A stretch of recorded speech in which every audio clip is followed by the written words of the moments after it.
13 h, le journal de RTI1. Bonjour à tous et merci de nous rejoindre. Tout d'abord, le sommaire. Les échanges à Bruxelles, en Belgique, entre le ministre ivoirien de l'intégration africaine et les quelques 5000 ressortissants ivoiriens vivant en Belgique. Lors de cette rencontre, Ali Koulibaly représentait le chef de l'État ivoirien, Alassane Ouattara, en visite de travail dans ce pays. Plus de 400 militaires de 10 pays en formation à l'Académie internationale de lutte contre le terrorisme de Jacquesville, dans le sud de la Côte d'Ivoire. Ils participent au Flintlock 2022, programme militaire initié par le commandement des opérations spéciales des États-Unis pour l'Afrique. Enfin, le président ukrainien Volodymyr Zelensky demande un cessez-le-feu immédiat dans la région est de son pays.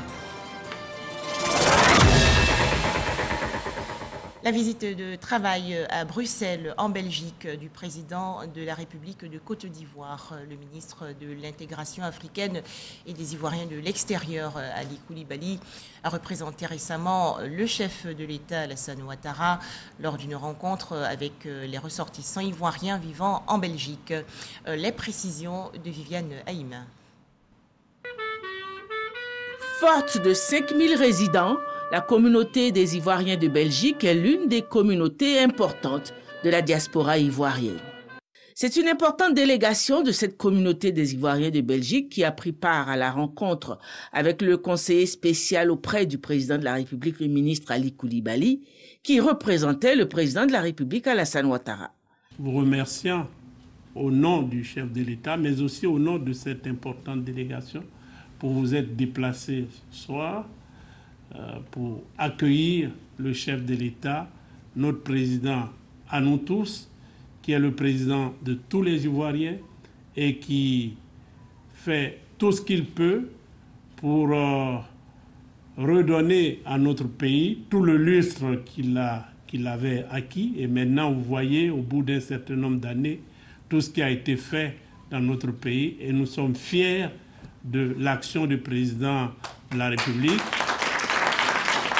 Nous sommes persuadés que vous-même vous mesurez tout le travail qui a été fait de 2011 jusqu'à ce jour. Notre pays s'est considérablement transformé et je sais que vous êtes nos ambassadeurs partout et que vous pourriez témoigner de tout ce que notre chef de l'État fait pour les Ivoiriens et les Ivoiriennes. L'occasion était propice pour ces résidents ivoiriens en Belgique pour soumettre leurs doléances. Nous n'avons pas un point focal où se retrouver très souvent pour une programmation culturelle, pour intégrer véritablement la communauté par rapport aux difficultés que nous connaissons. Donc vous comprendrez que notre besoin soit, en tout cas aujourd'hui, principalement l'acquisition d'un bien immobilier qui résoudra énormément de problèmes au niveau de la communauté.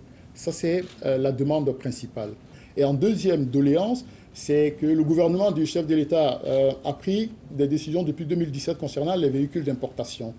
Ce que nous soumettons ici comme doléance, c'est de pouvoir assouplir cette mesure-là, vu que la Belgique est une plaque tournante des véhicules d'importation. C'est une filière économique à part entière en Belgique et cela a impacté énormément bon nombre de nos concitoyens ici.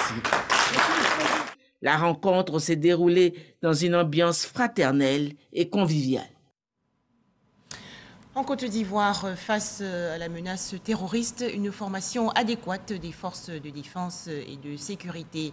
Elle participe actuellement au Flintlock 2022, programme militaire initié par le commandement des opérations spéciales des États-Unis pour l'Afrique. Plus de 400 militaires de 10 pays, dont la Côte d'Ivoire, concernés.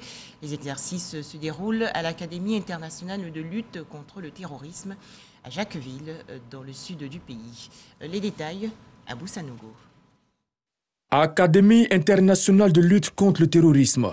Pour le lancement du Flintlock 2022, c'est le premier et le plus grand exercice annuel militaire et policier initié par le commandement américain des opérations spéciales pour l'Afrique. Et il s'est assigné la mission d'aider au renforcement des capacités des nations partenaires dans la lutte contre le terrorisme. C'est un exercice piloté par l'Afrique et conçu pour renforcer la capacité des principaux partenaires de la région à lutter contre les organisations extrémistes et violentes, à collaborer au-delà des frontières et à assurer la sécurité de leur population. Tous les participants sont des troupes d'élite qui vont apprendre ensemble et mettre en œuvre les meilleures méthodes pour gagner, tout en respectant le droit international et en protégeant la population. Ceux qui ont la bonne fortune d'être mieux nantis que d'autres pourront apprendre comment obtenir le maximum de résultats avec des moyens plus modestes. La volonté de la Côte d'Ivoire d'accueillir l'exercice de cette année reflète la détermination des partenaires africains à relever les défis régionaux. La volonté manifestée de l'État ivoirien d'accueillir cette édition 2022 de l'exercice Flintlock reflète surtout sa ferme détermination à acquérir les capacités d'endiguer et de résorber l'expansion des mouvements djihadistes sous toutes leurs formes vers le golfe de Guinée. Seule la multiplication des activités interopérables face à cette menace transfrontalière est un gage certain d'efficacité. Le chef d'état-major général des armées, le général de corps d'armée Lassina Doumbia, se félicite de l'organisation de l'exercice à Jacquesville. Un moment de célébration de fraternité d'armes et de partage d'expériences. La menace à laquelle nous faisons face aujourd'hui, c'est-à-dire le terrorisme, nécessite l'acquisition de savoir-faire particuliers à tous les niveaux. Donc ce que nous recherchons à travers ce partenariat, à travers cet exercice, c'est qu'à terme, nos unités soient beaucoup plus compétentes, que nos unités soient beaucoup plus adaptées au traitement de la menace terroriste. Dans sa phase active, Flintlock 2022 se tiendra sur 8 jours à Jacquesville et verra la participation de plus de 400 militaires et policiers issus de 11 États, à savoir le Ghana, le Cameroun, le Niger, la Côte d'Ivoire, le Canada, la France, les Pays-Bas, la Norvège, le Royaume-Uni et les États-Unis.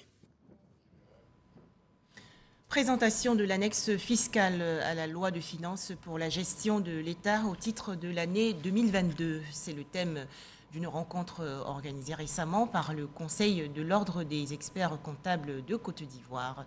Pour en parler, Jean-Louis Gongbo. Faire une analyse approfondie de l'annexe fiscale à l'orée du nouvel exercice afin de mieux assurer la fonction de conseiller des opérateurs économiques, premier destinataire de l'annexe fiscale. Une tradition que l'Ordre des experts comptables a tenu à relever en organisant sa première matinale autour de ce dispositif fiscal. Cette annexe est un peu particulière puisque l'annexe 2021, ça avait donc fait couler beaucoup d'encre. Il y a eu beaucoup d'améliorations qui ont été apportées et ça soulage donc la profession comptable. Et pour nous, donc, il est essentiel de maîtriser donc les rouages et pour mieux accompagner nos contribuables et nos clients. L'annexe fiscale est rentrée en vigueur depuis le 4 janvier 2022. Les experts comptables se présentent comme un maillon essentiel dans le processus de dissémination et d'appropriation de cet outil. Le rôle majeur des experts comptables dans la mise en œuvre des actions de modernisation de l'économie et de vulgarisation d'une culture financière nationale demeure essentiel sur la voie de la bonne gouvernance des entités publiques et privées. Il y va de l'amélioration de l'efficacité de l'action publique. Avant les échanges sur l'annexe fiscale 2022, la matinale des experts comptables a été l'occasion également de présenter à la corporation les nouveaux diplômés d'expertise comptable 2021. Toujours en Côte d'Ivoire, le barrage hydroélectrique de Saint-Grobo à Ouati, dans le nord-ouest du pays, visité récemment par les responsables de l'entreprise étatique Côte d'Ivoire Énergie. Les travaux de construction qui ont démarré en mai 2020 vont s'achever en 2023.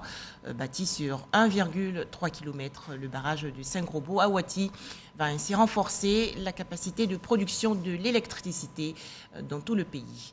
Moussa Konaté. Site du projet de construction de la centrale hydroélectrique de Saint-Grobo à Ouati, dans le département de Tahabou. Les travaux, démarrés en mai 2020, se poursuivent. Le directeur général de Côte d'Ivoire Énergie est venu s'enquérir de l'état d'avancement. Nous devons faire en sorte que les demandes présentes et les demandes futures, donc en termes de consommation d'énergie, soient satisfaites. Et pour pouvoir satisfaire ces demandes-là, il nous faut un parc de production. Donc notre parc de production doit croître pour tenir compte donc, de l'évolution de la demande. J'avoue que personnellement, je suis satisfait de ce que j'ai vu, de ce que j'ai entendu et de la synergie entre nos équipes et celle donc, de nos différents partenaires. La centrale hydroélectrique de Sengrobo-Awati est le 3e barrage installé sur le fleuve Bandama. Long de 1,3 km et haut de 25 mètres, il aura une capacité de production de 44 MW, d'un coût global de 114 milliards de francs CFA. Concernant l'impact de la réalisation sur l'environnement et les populations à proximité, des mesures sont prises, rassure le directeur général. Ça fait partie des obligations qui nous sont imposées, c'est de nous assurer que le projet, lorsqu'il impacte les populations, cela est pris en compte en termes d'indemnisation, mais également qu'on impacte le moins possible. Et que nous puissions même reconstituer, j'ai envie de dire, dans le cadre donc, de ce projet-là, les conditions donc, de vie et d'activité économique donc, des populations riveraines du projet. C'est ce que nous faisons. Selon le constructeur, les travaux sont réalisés à environ 50%. Le barrage pourra être livré dans le premier trimestre de l'année 2023, comme prévu.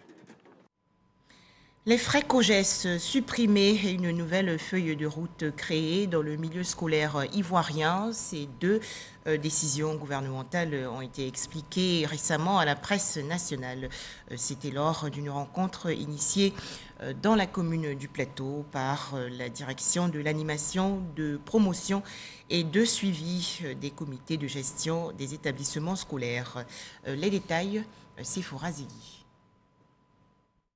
Les frais de COGES, comité de gestion des établissements scolaires supprimés depuis le mois de décembre 2021 par le gouvernement. Un soulagement pour les parents d'élèves.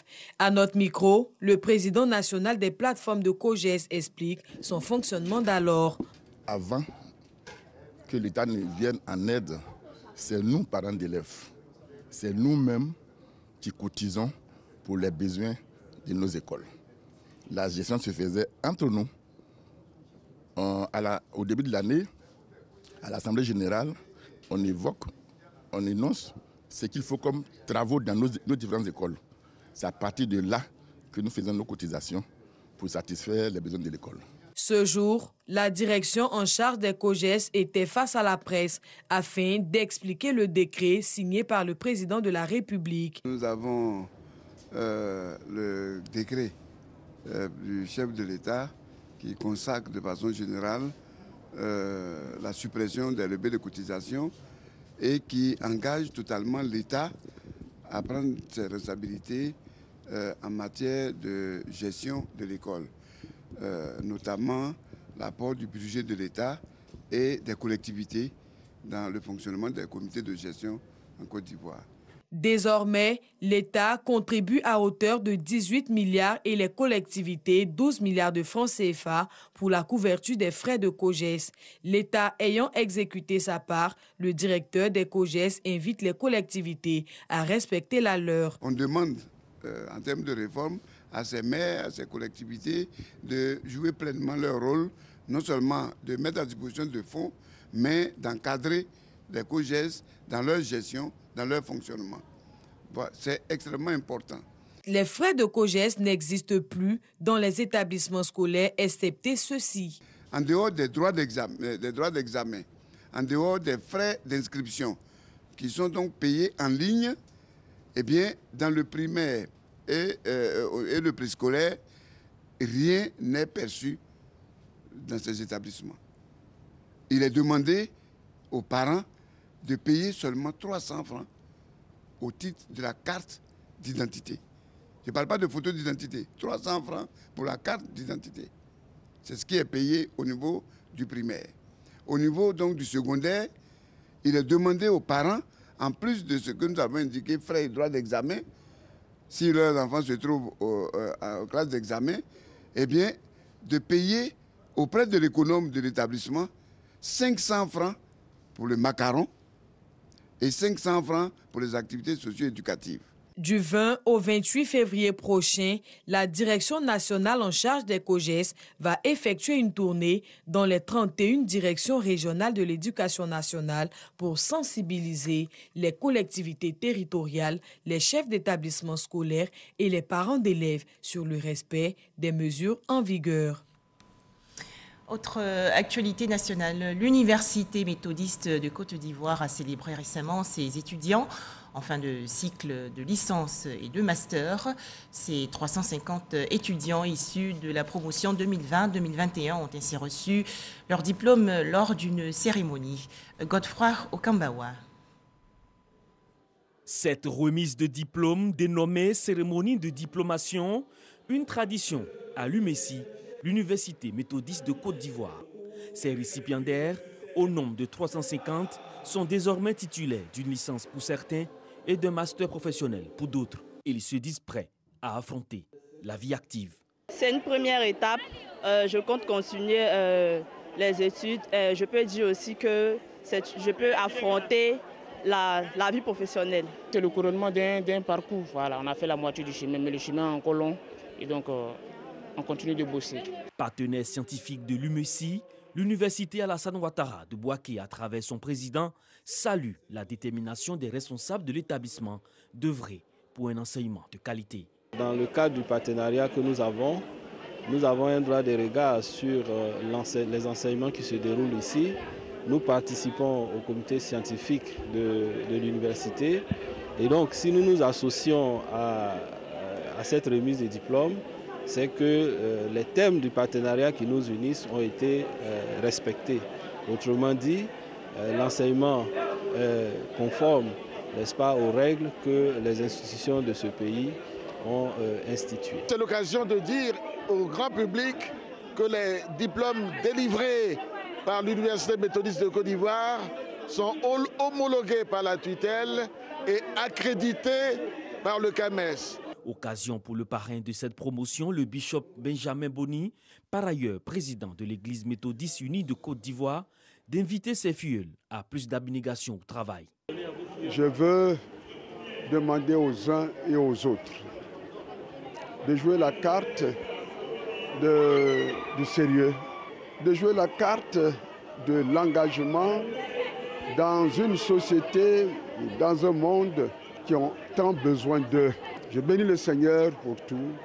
En avant, par la grâce de Dieu, en avant en toute conscience. Ces étudiants sont issus des facultés d'anglais, des lettres modernes, des sciences économiques et juridiques et de l'administration des affaires.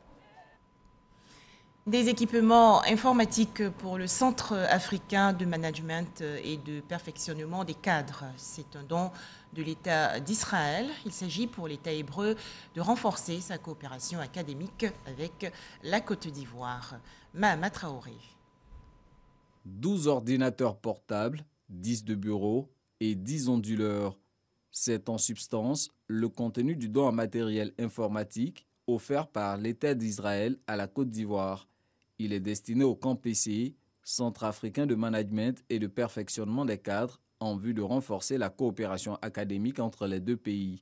Aujourd'hui, c'est avec un petit soutien, un petit don de matériel informatique. C'est la possibilité de faire une collaboration académique dans les différents domaines du management. C'est très important pour Israël et pour la région de l'Afrique de l'Ouest pour faire ce travail ensemble. Et je voudrais partager avec ces grands amis d'Israël comme la Côte d'Ivoire, partager avec notre expérience. L'histoire de l'amitié entre la Côte d'Ivoire et Israël dans les domaines de la formation remonte à l'ère du président Félix Houphouët-Boigny. Pour le camp PC qui a décidé d'orienter son offre pédagogique sur la formation en ligne, cet appui en matériel informatique est une véritable bouffée d'oxygène. Dans le domaine informatique, on avait vraiment un besoin important. Vous savez que depuis quelques années, la formation en ligne a fait son apparition dans les modes d'enseignement. Le camp PC s'était engagé dans ce mode de formation depuis quelques années. Et aujourd'hui, avec cet important don, nos capacités sont renforcées. On pourra toucher encore plus de monde en termes de formation en ligne. L'État d'Israël et le camp PC prévoient la mise en place d'un dialogue académique, mécanisme qui vise à favoriser le jumelage des systèmes de formation et le partage d'expériences entre les universités ivoiriennes et israélienne. Santé, la Suisse aux côtés de l'État ivoirien dans la lutte contre le cancer. Le Centre national d'oncologie médicale et de radiologie, Alassane Ouattara, a en effet signé récemment dans la commune du Plateau un protocole d'accord avec un grand groupe pharmaceutique suisse. Il s'agit également de renforcer les capacités des acteurs de la lutte contre le cancer et améliorer l'accessibilité des malades aux soins. Pas comme Didi et Didier Nguessan. Signature d'un protocole d'accord entre le Centre national d'oncologie médicale et de radiothérapie Alassane Ouattara et le laboratoire suisse Novartis Pharma. L'accord vise une meilleure prise en charge du cancer par l'accessibilité aux soins et le renforcement des capacités des agents de santé. Mettre tout en œuvre pour faire de la Côte d'Ivoire un pays où le cancer n'est plus un drame, mais une maladie chronique. Et cette convention, cette signature aujourd'hui qui nous réunit, voudrait pouvoir contribuer à atteindre cet objectif que l'État de Côte d'Ivoire s'est fixé. Et quand nous parlons du cancer, c'est une affection qui effraie tout le monde, que l'on soit riche, pauvre, quel que soit l'endroit où on est. Nous pensons qu'une organisation telle que la nôtre, en collaborant avec le ministère de la Santé, et déjà avec tous les efforts que le ministère consent, nous pourrons avoir de bons résultats. Ce partenariat est soutenu par le ministère de la Santé, de l'Hygiène publique et de la couverture maladie universelle. Nous sommes réunis ici aujourd'hui pour concrétiser ce partenariat et c'est ce qui vient d'être fait, qui très certainement contribuera à renforcer l'existant. Je voudrais donc, au nom de Monsieur le ministre de la Santé, de l'Hygiène publique et de la couverture maladie universelle, vous remercier et vous demander d'étendre ces actions aux autres structures publiques hébergeant des services de prise en charge des cancers. Avec ce protocole d'accord, l'État de Côte d'Ivoire, à travers le Centre national d'oncologie médicale et de radiothérapie, a agrandi son cercle de partenaires afin que le cancer ne soit plus perçu comme une fatalité, mais comme une maladie qui se guérit. Ensemble, continuons d'appliquer les gestes barrières contre le coronavirus.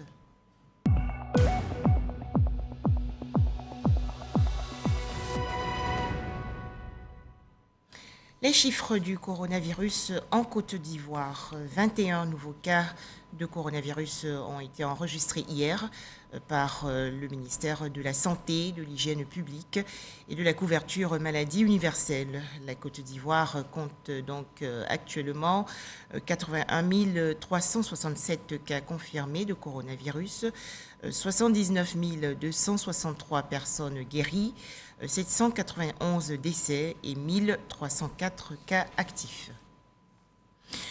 La reine Elisabeth II d'Angleterre, testée positive hier au coronavirus. Âgée de 95 ans, la souveraine britannique ne présente heureusement que des symptômes légers, annonce faite par le palais de Buckingham. Retour en Côte d'Ivoire avec le bilan des activités 2021 de l'Agence foncière rurale, l'AFOR, entreprise chargée de la sécurisation foncière dans tout le pays. Les explications de Jean Djadji. L'Agence foncière rurale, AFOR, se met en avant-garde des technologies géodésiques, un accès sécurisé des populations à la propriété foncière rurale. C'est le point global de la séance de travail initiée par l'AFOR avec le BNED et des opérateurs techniques privés. La réhabilitation des 180 bornes du réseau géodésique ivoirien et la mise en place de 5 stations permanentes GNSS sont entre autres les actions mutualisées de l'AFOR et ses partenaires. L'objectif au fait de ce projet, c'est de pouvoir doter l'État de Côte d'Ivoire de nouvelles technologies en termes de positionnement, d'où l'installation de ces stations permanentes qui couvrent aujourd'hui 5 régions, dont Abidjan, Abengourou, Dimbokro, Aboasso et Adzopé. Nous allons donc passer d'un réseau traditionnel à donc une infrastructure qu'on appelle communément le réseau Corse, donc c'est de la géodésie spatiale. Nous serons donc conformes aux normes et pratiques internationales. Fournir et installer ces équipements de pointe garantissent une meilleure productivité en données topographiques. Cette initiative s'inscrit dans le projet d'amélioration et de mise en œuvre de la politique foncière rurale, PAMOFOR. En 2019, l'AFOR a financé une étude de faisabilité de la mise en place d'une infrastructure de géodésie adaptée et économiquement fiable, répondant ainsi à la demande de ce processus très important pour la Côte d'Ivoire. La mise en service de ces stations numériques par le gouvernement est prévue pour la première quinzaine du mois de mars 2022. Un mot à présent sur la première assemblée générale constitutive du bureau de gestion de main-d'œuvre d'Oker. Les membres de cette société coopérative ont adopté les statuts et mis en place les nouvelles instances dirigeantes pour la période 2022-2025. Jean Djadji. Des entreprises de manutention portuaire et de transit mobilisées pour la première assemblée constitutive du bureau de gestion de main-d'œuvre d'Oker, BGMod. Séance tenante, ils adoptent les statuts et élisent un président de conseil d'administration pour un mandat de 3 ans. Un conseil de surveillance est ensuite créé pour mener à bien les activités de cette nouvelle société coopérative au vu du nouveau statut particulier des dockers décrété depuis le 30 janvier 2019 par le chef de l'État. Ce bureau-là a une importance qui est connue et reconnue parce qu'aujourd'hui, la main-d'œuvre docker est au centre de l'activité manutentionnaire portuaire. Et quand on connaît les ambitions que l'État de Côte d'Ivoire a sur le plan économique, les ports sont des instruments de souveraineté et ces instruments-là sont des éléments qui boostent l'économie ivoirienne. Le conseil d'administration du BGMod opte pour une nouvelle méthode de gestion dans le respect du code maritime. À l'horizon 2025-2030, le port qui est le poumon de l'économie ivoirienne a comme acteurs des manutentionnaires, des transitaires et puis des dockers. Moi, je souhaite une gestion collective des choses. Je pense qu'aujourd'hui, on doit réfléchir à une autre méthode de travail et surtout pérenniser nos entreprises. Cette société coopérative enregistre 25 associés coopérateurs et non coopérateurs, des membres ayant tous en commun la gestion de la main-d'œuvre docker dans les ports de San Pedro et d'Abidjan. Et pour terminer, l'actualité nationale, cette rencontre visant à exhorter la jeunesse du Woroba, région située dans le nord-ouest du pays, à la cohésion et au vivre ensemble, et cela pour le développement du district du Woroba. Evelyne Yeboué et Abou Sanogo. Les jeunes du Woroba, comprenant les régions du Worodougou, du Bafing et du Béri, mobilisés pour le développement et le vivre ensemble. Issus des départements de Séguéla, de Touba et de Mankono, les membres de l'Union associative pour la cohésion et le développement du Woroba veulent consolider leurs liens de fraternité. Un projet qui, selon eux, doit s'étendre à toutes les tranches d'âge du Woroba. Nous avons fait appeler à nos sages de venir remettre le projet à ces doyens qui puissent piloter pour envoyer le développement dans notre région. Puisque s'il n'y a pas d'attente, je pense que rien ne peut marcher dans notre région. Venu soutenir ces jeunes frères, Metouba Djomondé n'a pas manqué de saluer leur initiative. Aux âmes bien nées, la valeur n'attend point le nombre des années. Merci d'avoir su mettre en place cette plateforme. Merci d'avoir su répondre à une aspiration profonde du peuple Maou, du peuple Worodougou, du peuple Koyara. Depuis 12 ans, l'Union associative pour la cohésion et le développement du Woroba œuvre pour le progrès du district. Elle regroupe des centaines de personnes. Des images à présent au Sénégal, les populations en colère hier. Elles sont sorties dans les rues de Dakar, la capitale, plus précisément sur la place de la Nation, pour demander la criminalisation de l'homosexualité. Enfin, l'Ukraine appelle à la reprise des négociations avec la Russie, et cela sous l'égide de l'Organisation pour la sécurité et la coopération OSCE. Appel lancé hier par le président ukrainien Volodymyr Zelensky. Le chef de l'État ukrainien a également demandé un cessez-le-feu immédiat dans la région est de son pays après un entretien téléphonique avec son homologue français Emmanuel Macron. Voilà, c'est la fin de ce journal. Excellent début de semaine à toutes et à tous sur RTL.